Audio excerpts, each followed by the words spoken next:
D K Shivakumar ಅವರು ಓಡೋಗಿದ್ದು ಕೂಡ ನೋಡಿದ್ದೆ. ಓಡೋಗಿದ್ದಷ್ಟೇ ಅಲ್ಲ, ಮತ್ತು ಯಾರೇ ಅಯೋಗ್ಯರು ಕಾಂಗ್ರೆಸ್ ಭ್ರಷ್ಟಾಚಾರದ ಬಗ್ಗೆ ಮಾತನಾಡೋದಕ್ಕೆ ಏನು ನೈತಿಕತೆ ಇಟ್ಕೊಂಡು ಇವ್ರು ಮಾತನಾಡ್ತಾರೆ?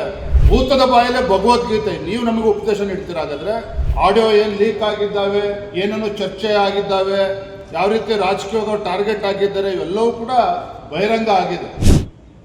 ಎಲ್ಲೋ ಒಂದು ಕಡೆ ಕಾಂಗ್ರೆಸ್ನವ್ರಿಗೆ ಬಣಜಾರ್ ಸಮಾಜ ಅಂತ ಹೇಳಿದ್ರೆ ಭಾರತೀಯ ಜನತಾ ಪಾರ್ಟಿ ಜೊತೆ ನಿಂತಿದೆ ಮುಂಚಿಂದನೂ ಕೂಡ ಗಟ್ಟಿಯಾಗಿ. ಕಳೆದ 30-40 ವರ್ಷಗಳಿಂದ ಈ ಸಮಾಜ ಭಾರತೀಯ ಜನತಾ ಪಾರ್ಟಿಯನ್ನು 100% 100% ಬೆಂಬಲಿಸ್ಕೊಂಡು ಬರ್ತಾ ಇದೆ ರಾಜ್ಯದಲ್ಲಿ. ಇದರ ಪರಿಣಾಮವಾಗಿ ಸಿದ್ದರಾಮಯ್ಯನವರ ಸರ್ಕಾರ ಬಂದ ನಂತರದಲ್ಲಿ ಕಳೆದ 2.5 ವರ್ಷದಲ್ಲಿ ಈ ಸಮಾಜಕ್ಕೆ ಅನ್ಯಾಯ ಕೂಡ ಆಗ್ತಾ ಇದೆ, ಬಣಜಾರ್ ಸಮಾಜಕ್ಕೆ ಅನ್ಯಾಯ ಕೂಡ ಆಗ್ತಾ ಇದೆ, ಮತ್ತೊಂದು ಕಡೆ ಟಾರ್ಗೆಟು ಕೂಡ ಆಗ್ತಾ ಇದೆ. ಇತ್ತೀಚೆಗೆ ಸೂರಗುಂಡನಕೊಪ್ಪದಲ್ಲಿ ತಾವು ನೋಡಿದ್ರಿ. ಸೂರಗುಂಡನಕೊಪ್ಪದಲ್ಲಿ ಕಾರ್ಯಕ್ರಮ ನಡೀತಾ ಇರಬೇಕಾದ್ರೆ ಮಾನ್ಯ ಡಿ ಕೆ ಶಿವಕುಮಾರ್ ಅವರು ಉಪಮುಖ್ಯಮಂತ್ರಿಗಳು ಆ ಕಾರ್ಯಕ್ರಮಕ್ಕೆ ಬಂದಿದ್ರು. ಸಹಜವಾಗಿಯೇ ಅಲ್ಲಿದ್ದಂಥ ಬಣಜಾರ್ ಸಮಾಜದ ಯುವಕರು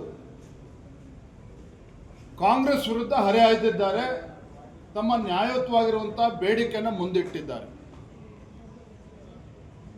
ಆದರೆ ಇದು ಯಾವುದಕ್ಕೂ ಕೂಡ ಉತ್ತರವನ್ನು ಕೊಡದೇನೆ ಡಿ ಕೆ ಶಿವಕುಮಾರ್ ಅವರು ಓಡೋಗಿದ್ದು ಕೂಡ ನೋಡಿದ್ದೆ. ಓಡೋಗಿದ್ದಷ್ಟೇ ಅಲ್ಲ, ಆ ಬಣಜಾರ್ ಯುವಕರೇನಿದ್ರು ಅವ್ರ ವಿರುದ್ಧ FIR ಅನ್ನು ಕೂಡ ದಾಖಲೆ ಮಾಡಿರುವಂಥದ್ದು ಕೂಡ ನಾವು ನೋಡ್ತಾ ಇದ್ದೇವೆ.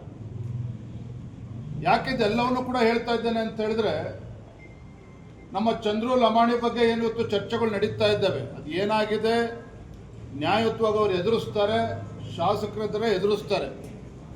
ಇವತ್ತು ಕೋರ್ಟಲ್ಲೂ ಕೂಡ ಇದೆ, ಅದ್ರ ಬಗ್ಗೆ ಹೆಚ್ಚು ನಾನು ಹೇಳೋದಕ್ಕೆ ಹೋಗೋದಿಲ್ಲ.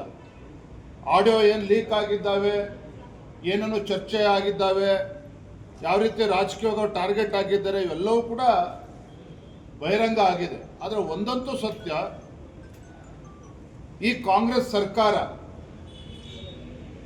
ಬಣಜಾರ್ ಸಮಾಜದ ಬಗ್ಗೆ ದ್ವೇಷದ ರಾಜಕಾರಣ ಮಾಡ್ತಾ ಇದೆ ಅನ್ನೋದ್ರ ಬಗ್ಗೆ ಯಾವುದೇ ಒಂದು ಅನುಮಾನಗಳಿಲ್ಲ. ಮತ್ತು ಯಾರೇ ಅಯೋಗ್ಯರು ಕಾಂಗ್ರೆಸ್ ಭ್ರಷ್ಟಾಚಾರದ ಬಗ್ಗೆ ಮಾತನಾಡೋದಕ್ಕೆ ಏನು ನೈತಿಕತೆ ಇಟ್ಕೊಂಡು ಇವ್ರು ಮಾತನಾಡ್ತಾರೆ?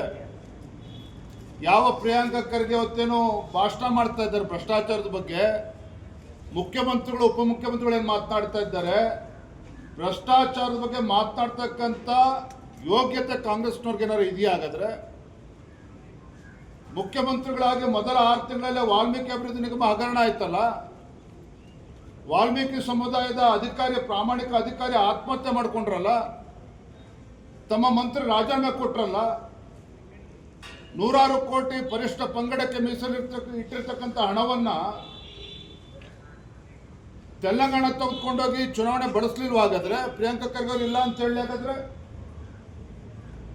ಭೂತದ ಬಾಯಲ್ಲೇ ಭಗವದ್ಗೀತೆ. ನೀವು ನಮಗೆ ಉಪದೇಶ ನೀಡ್ತೀರ? ಹಾಗಾದ್ರೆ ಹಿಂದೆ ಸಿದ್ದರಾಮಯ್ಯನವರು ಹಿಂದೂ ಕೂಡ ಮುಖ್ಯಮಂತ್ರಿ ಆಗಿದ್ದಾಗ, ಆಂಜನೇಯ ಮಂತ್ರಿಗಳಾದಾಗ ಏನಾಯಿತು, ಬೇರೆ ಎಲ್ಲ ಪ್ರಕರಣಗಳು ಕೂಡ ಗೊತ್ತಿದೆ. ಆದರೆ ನಾನು ಏನು ಹೇಳೋದಕ್ಕೆ ಹೊರಟಿದ್ದೇನೆ ಅಂತ ಹೇಳಿದ್ರೆ, ಎಲ್ಲೋ ಒಂದು ಕಡೆ ಕಾಂಗ್ರೆಸ್ ಸರ್ಕಾರ ಬಣಜಾರ್ ಸಮಾಜವನ್ನ ಟಾರ್ಗೆಟ್ ಮಾಡ್ತಿದೆ. ಇದ್ರ ಬಗ್ಗೆ ಯಾವುದೇ ಅನುಮಾನಗಳು ಬೇಡ. ಬಣಜಾರ್ ಸಮಾಜದ ಬಗ್ಗೆ ಒಂದು ರೀತಿ ತಾತ್ಸಾರ, ಬಣಜಾರ್ ಸಮಾಜದ ಬಗ್ಗೆ ಒಂದು ರೀತಿ ಅಲಕ್ಷ್ಯ, ಇವರು ಅಹಿಂದ ಹೆಸರು ಹೇಳ್ಕೊಂಡು ಇವತ್ತು ಮೆರೀತಾ ಇದ್ದಾರೆ. ಭ್ರಷ್ಟಾಚಾರಕ್ಕೆ